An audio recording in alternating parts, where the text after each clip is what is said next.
think, just the demeanor that he has is kind of the demeanor that our entire team takes on. It's very free-flowing and, just joyful. I think, that's one thing Steve always talks about is us having that joy when we're playing. And Steph kind of brings that to the team, and everybody takes it on. Obviously, the impact that he has on the offensive end of the floor, it helps everybody. It's so chaotic. It causes so much chaos for opposing defense that it just opens up so many seams and open shots and different things for everyone else. And the way he plays just kind of puts us at a certain tempo and pace that we like to play at, which is always good for us. I think when we got the game at our pace and the tempo that we can get pretty unbeatable when we're at that pace. Trust me, I do know that. What would you say for someone who's playing in the first finals? What advice would you give them? You got Jordan, you got and Quinn, two guys in the first finals who actually are big pieces in what y'all do too. Really just, I think my thing is trying to keep things as normal as possible. You come to practice and all of a sudden you're practicing at the arena.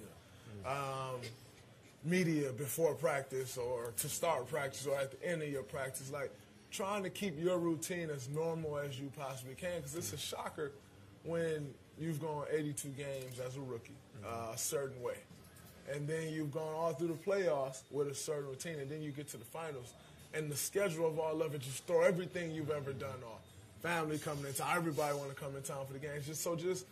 My advice is always trying to keep everything as normal as possible, because that first finals appearance, it's a shocker with everything else that comes along with it. And so that's just kind of the advice that I always give. The basketball part is basketball at the end of the day. That'll take care of itself. But everything else is what'll get you, and then it'll impact what you do on the basketball floor. Speaking of being a rookie, when you were a rookie, I got Joe Ingles, Rudy, Dabo, Ricky, all those guys to kind of help mentor me. Who helped mentor you when you were a rookie, and how important was that to your success, not just as a rookie, but up till now? Well, I had multiple guys that, helped me out a lot. Jared Jack was my vet. He took care of me from the time I got to Golden State. It was his first year as well, but immediately took me under his wing and showed me how to do things. David Lee was very important, a guy who was in front of me. He and Carl Landry, two guys who were in front of me at my position, but they were very important. Richard Jefferson, a guy who was there. And they were all just teaching me, a bunch of things. And I'd say, the guy who maybe had the least amount of impact as showing me the way of life in the NBA, but showed me one of the most important things he could ever teach me was Andrew Bogut. He showed me how to guard the post. I'll never forget it. My first day out at Golden State, he was teaching me different things you could do that you couldn't do in college. And throughout the course of that year, just teaching me positioning and stuff, like I wouldn't be half the defender I am without Andrew Bogut. And he taught me so much about defense that, I owe all my success to him defensively. Yeah, and I think, I was just talking to Kevin Love, and he was talking about guys that maybe, don't play as much, that still have an importance, to the team, when there were times where, Thabo on my team wasn't playing much, but I see him doing sprints, getting himself ready. You guys pretty much had that vet team, but when you were younger, was Bogut kind of that guy that, was, maybe Bogut played a lot, so maybe I don't know who's on that team that maybe didn't play as much, but still served made a huge impact to not just you, but the team as well. You have any guys like that right now? Absolutely. I think people think of Richard Jefferson and they think of maybe not this year when he got traded to Denver, but the last couple years when he was on these NBA teams playing in the NBA Finals. And, it was kind of a shocker to me seeing him the way he was playing. After my rookie year, it's like, oh, man, RJ's done. He had gained weight and he was done. But then all of a sudden you saw him coming in every day doing his sprints. And he didn't play a ton, but he stayed doing his sprints, stayed getting his lifts in and doing different things like that. But his voice was important. He had, I think up until that point, already played in 2 NBA Finals with New Jersey. And his voice was important because he was the guy who we all saw yeah, RJ done been there. And although he wasn't playing a ton, his voice when he spoke, it carried weight. So we're going to get off basketball real quick. We're going to, what is your favorite food? My favorite food, man. So, if you ever want to go, I'm from Saginaw, Michigan. We got this taco. We call it taco bread. Some people call it tortillas. It's taco bread. We got this taco bread store called Vargas, and they make the best corn tortillas and flour, all that. It's incredible. And then the way, you know, my people cook them, you gotta have Saginaw. You ain't had tacos till you had tacos from Saginaw, so that's my favorite food. Out there too. Cruz from Flint, 20 minutes away. Right down the road. Yeah. All right, what about your favorite movie? What's your favorite movie of all time? My favorite movie of all time? Oh, man, I got to go Remember the Titans. It was impactful, you know, obviously with the storyline, with combining blacks and whites. But it was just a great movie to me. Like, that's my favorite movie of all time. Got about TV show, Netflix, you watch Netflix? You know what, man? I don't remember my Netflix password.